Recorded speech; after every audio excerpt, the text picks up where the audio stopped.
Halo semuanya, kali ini kita akan membahas mengenai salah satu tenses, yaitu Present Perfect Continuous Tense atau Present Perfect Progressive Tense.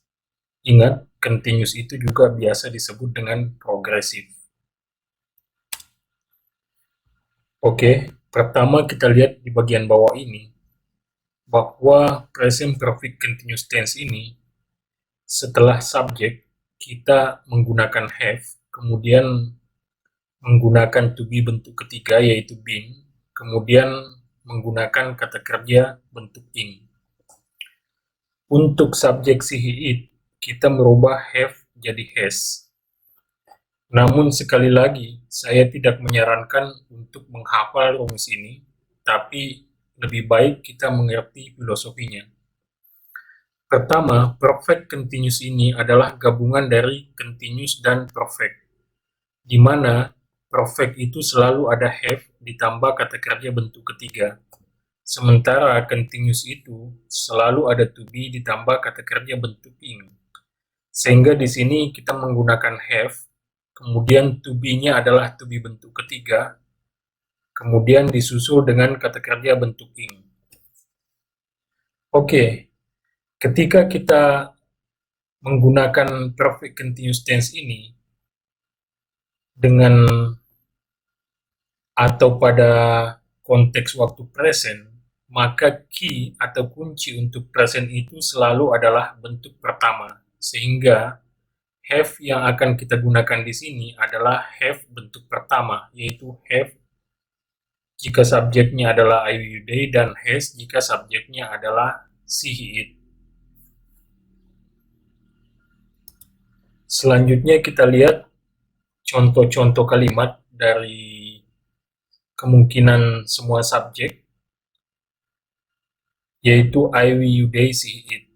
Pertama kita lihat dari kalimat positif, seperti yang sudah pernah kita bahas di video pertama, bahwa setelah subjek kita menggunakan have atau has, kemudian to be bentuk ketiga yaitu been, kemudian kata kerja bentuk ing.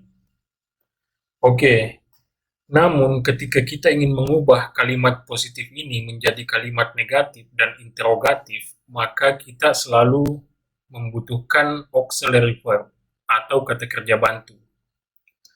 Dan kebetulan pada kalimat present perfect continuous tense ini, have sama has yang ada di sini itu sudah tergolong sebagai auxiliary verb.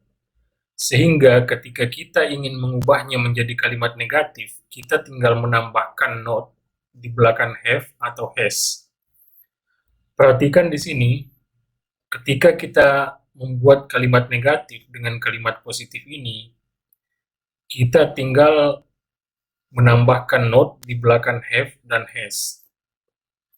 Kemudian untuk interrogatif, seperti biasa, kita tinggal menarik ke depan auxiliary verb-nya, dalam hal ini have atau has.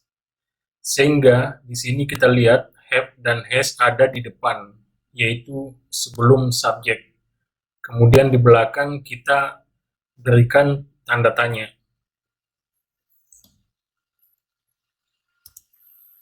Oke, itu tadi jika kita menggunakan kata kerja. Nah, bagaimana kalau kita menggunakan kata sifat atau adjektif, atau kata benda atau noun? Oke, karena pada prinsipnya perfect continuous itu selalu ada have, kemudian to be bentuk ketiga dan kata kerja bentuk ing, maka ketika kita menggunakan adjektif atau noun, maka sebelum adjektif atau noun itu kita harus menggunakan to be bentuk pertama yaitu be yang ditambah dengan ing, sehingga menjadi being. Jadi being inilah yang menjadi pengganti kata kerja bentuk ing seperti pada filosofi perfect continuous ini. Ini adalah contohnya jika kita menggunakan kata sifat. Adapun jika kita menggunakan kata benda, maka polanya juga akan persis sama seperti ini. Hanya kata sifatnya yang kita ubah menjadi kata benda. Setelah penempatan subjek, kita menggunakan have dan has, disusul oleh been, kemudian disusul oleh being atau to be ditambah ing karena di sini tidak ada kata kerja. Nah, untuk mengubahnya menjadi negatif, persis seperti pada saat kita membuat kalimat negatif dengan kata kerja tadi, kita tinggal menambahkan not di belakang have atau has. Begitu pula untuk interrogatif atau kalimat tanyanya, kita tinggal menarik have atau has atau auxiliary verb ini pada bagian paling depan, yaitu sebelum subjek.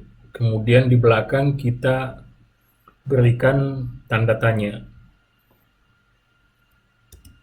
Oke, demikian untuk struktur atau pola penggunaan present perfect continuous tense dalam kalimat.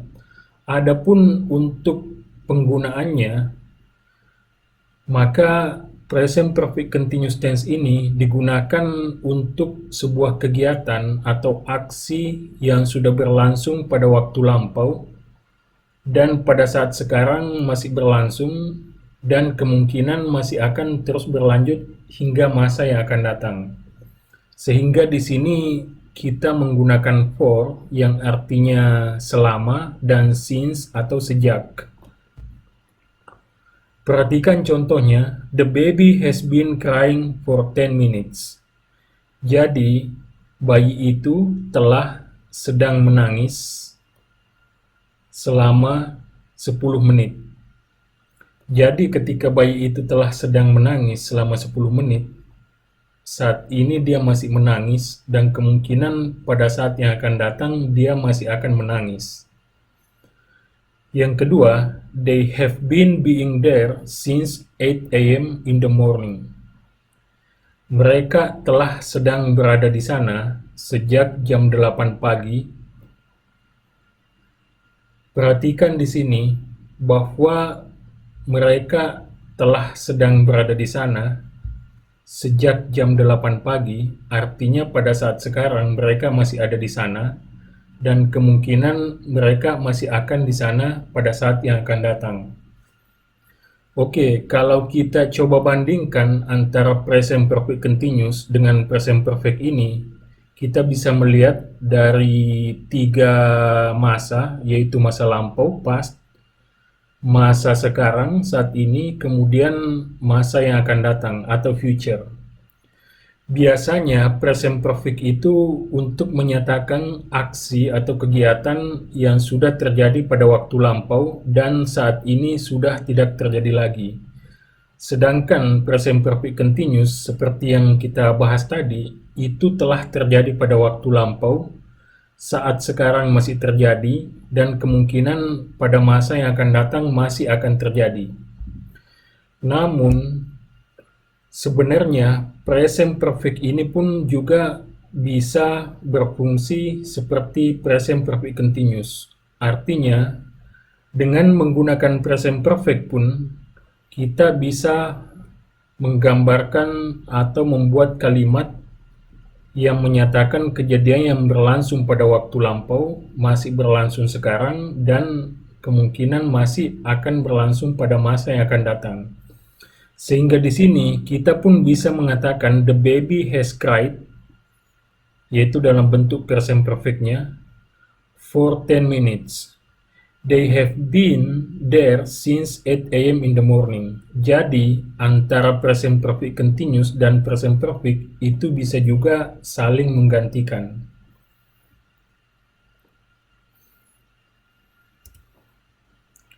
Baik, terima kasih atas perhatiannya. Jika video ini menarik, silahkan di-subscribe channel ini, di-share ke teman-temannya, dan sampai ketemu di video-video selanjutnya. Terima kasih.